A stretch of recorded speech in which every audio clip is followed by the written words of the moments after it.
Hello, everybody, and welcome to day 14 of March Madness. I'm Laura Serrant, and I'm an inclusive practice specialist and a leadership development coach. Today, we have reached the letter M.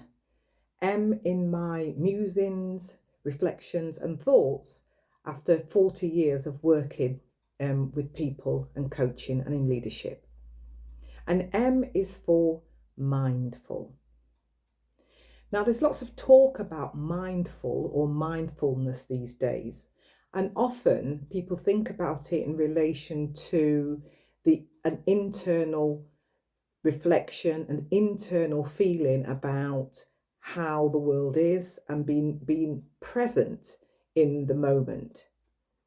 Mindfulness itself is actually about being consciously aware, being aware of something, whether that's internal to yourself or externally.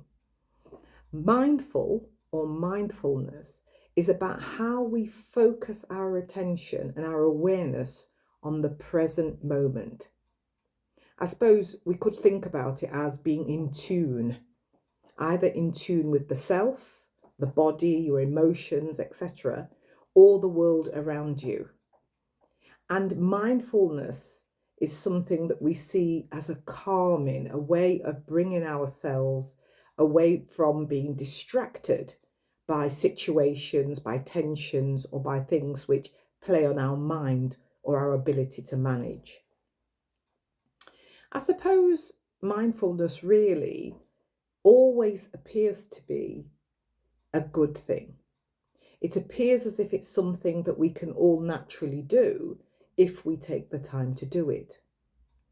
But there is something about mindfulness that can be, at its extreme, not really that helpful.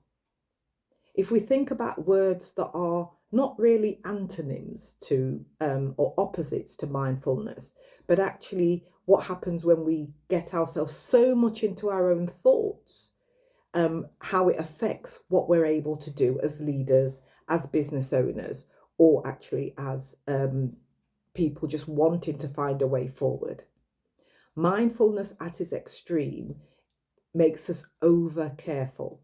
It makes us think and rethink to such a degree that actually we become quite apprehensive. We can actually cause our own anxiety, the very thing that we're trying to get away from. Mindfulness at the extreme makes us weary. And again, the opposite to what we're trying to do. We can overthink and think ourselves into inaction. And that brings me to the opposite.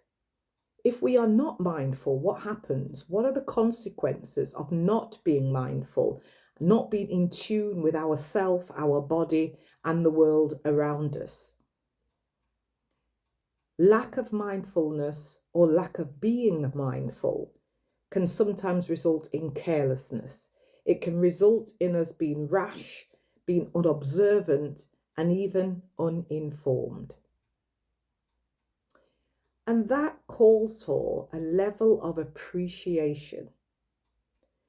Mindfulness, in its most useful way, requires us to appreciate what is happening, how we feel about it, and how it's impacting on how we are with ourselves and with other people. There are three things that we need in order to demonstrate or to practice mindfulness. One is awareness, and that's awareness of ourselves, the world, the situation, the context in which we find ourselves. And the second is acceptance. Now, acceptance is quite interesting because in mindfulness, it doesn't mean that we just shrug our shoulders and go ahead with whatever is happening. Acceptance means being able to see the barrier or the line between where our own influence and the situation that is happening.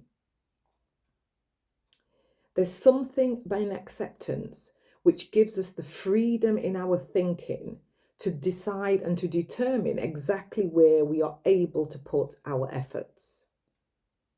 Eckhart Tolle says, whatever the present moment contains, accept it as if you had chosen it.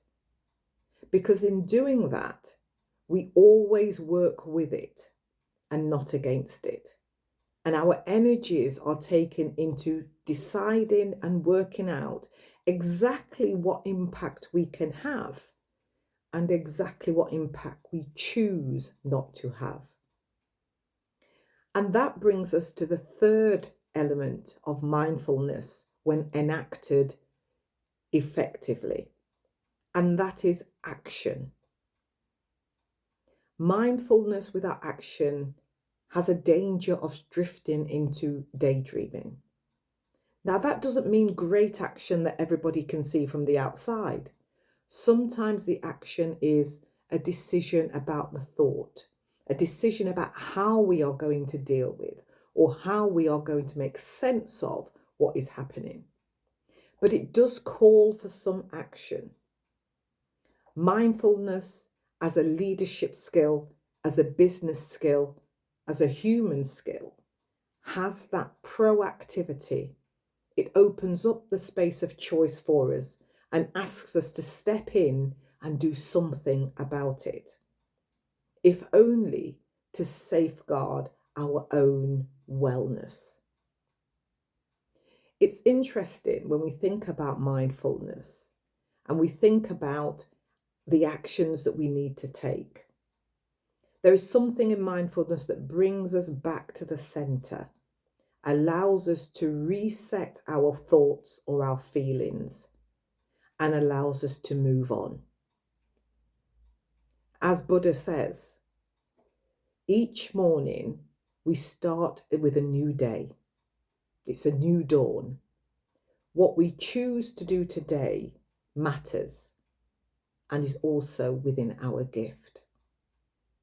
So as we move through today, be mindful, but don't let the mindfulness restrict you from action.